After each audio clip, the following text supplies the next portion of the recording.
My question is kind of related to the hot topic in the news now, a lot to do with social mobility and inequality in Singapore. And I understand that social background is becoming an increasingly important factor for children in their early development, in particular the allocation of primary schools. A lot of it is determined by, number one, where you live, and number two, where your parents are alumni. So I was wondering, my concern is that this creates an uneven playing field for children even before they enter the meritocracy of secondary school and JC and university and so on. So I was wondering if you or the ministry had any plans to tackle or address this issue. Now, I think, there's a lot of anxiety of parents of saying that I must get into a good primary school. And recently I visited many primary schools which are so-called neighborhood primary schools. And I tell you, I really admire what the principals and teachers are doing. And I recently spoke to a CEO of a global bank who lives in Europe. In his country, he has got both public schools and private schools. And he decided to put his kid in a public school. And I said, why do you do that? I mean, you are rich enough to afford the private school. And he said, no, I think it's critically important for the child, for my son, to learn how to interact with people from all walks of life. And he learns a great lesson in interacting with people. When he starts work, he's going to have to work with people from all over. And I think that it's a much better head start for him. So I'll say that first, I think mindsets need to change about what is a good school. And second, we all have to refresh our knowledge of the many good schools in our neighborhood. And I think, our teachers, many of them in the so-called neighborhood schools, are doing a great job. And I find that when you talk to the kids in this school, they learn something about life that's more important than grades in my mind. And I think they will succeed. And I would like to see these kids succeed. And I think all this discussion about how we allocate primary one places and all that, honestly, if parents' mindset is that there's only one good school in this place, whatever system of allocation, whether by proximity, by pure balloting, by whether you volunteer and all that, will not give you any good outcome, right? Because at the end of the day, there will be only that whatever 100 places, 150 places. And many more parents will be disappointed. So I think what we need to do is to make sure that we have many more good schools and we change the mindsets of parents about what is a good school. And I think we can do it because we have a strong foundation as the most fundamental. And in the case of university, how you work with others, and I'll be happy to touch a bit more on that later. Now, there were some questions about whether, given the schools and so on, will we end up with a fairly elitist education and opportunities being denied to people from lower income? And that is of great concern to me because I think social stratifications is not a good thing in any society. You see that in more mature society. And if one of over the year ends,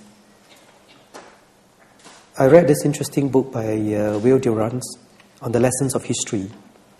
And he was reflecting on inequality over the ages and how different systems try to deal with that. And the fact is, as long as human abilities are different, whatever economic system, you end up with some amount of inequality. But what is very important is really that, and you cannot wish that away, but I think as a society, you can be proactive at dealing with it. So during my time, all of us were staying in the kampongs and, in the one-room, two-room HDB. Plenty of opportunities. Everyone starts life more or less, equal. And you're hardworking and all that, you're good in your studies, you get somewhere. And it's very important for us to preserve opportunities. But you've got to do it in a way that's meaningful way. It is, how do we make sure that every child has a good education? sir, in your view, what is a good education system in your view? If such a thing exists at all, a more targeted question would be that how does the current education system address the issue of juvenile delinquency, if such a issue is of note?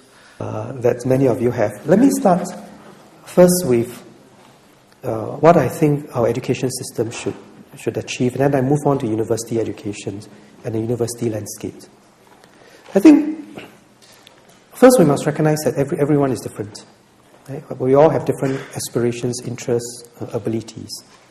And how do we develop individuals according to their interests and abilities and their passions, and give them the best chance of success? During my time, I absolutely have no opportunity, if I want to say, even however, I'm not a talented artist. In fact, I can hardly draw. But during my time, if you want to be an artist, it will be very, very difficult. And that's why you see many of our aspiring artists and pianists and all that all heading overseas. Because the economy is just not sophisticated enough. But I think as our economy develops, that we have a better opportunity to do that. I gave away this, our ITE and poly students did us great honors by winning the 5 gold medals at the World Skills Competition in London.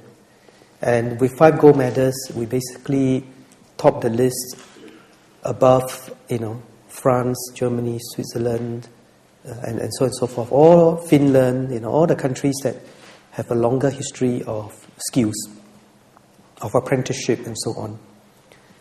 And when I spoke to the students, one of them was doing beauty therapy in ITE. And she's working in Shangri-La, making a good living.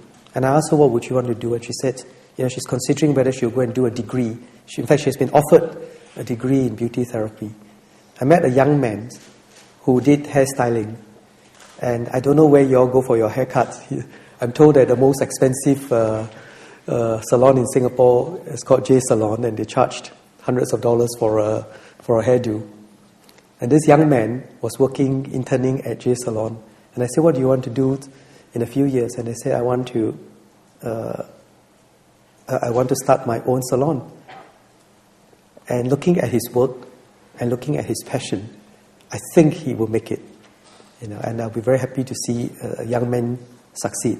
So when we think about the pathways to success, the fact that our economy is more sophisticated now allows us to do a lot more things, which is why you see in our schools, you now have School of the Arts, Sports School. We have a lot more courses in ITE, in the poly, in the university. The university landscape is differentiating. Right? SMU is different from NUS, from NTU, from SUTD. Yes. And there will be more and more interesting things that we can do.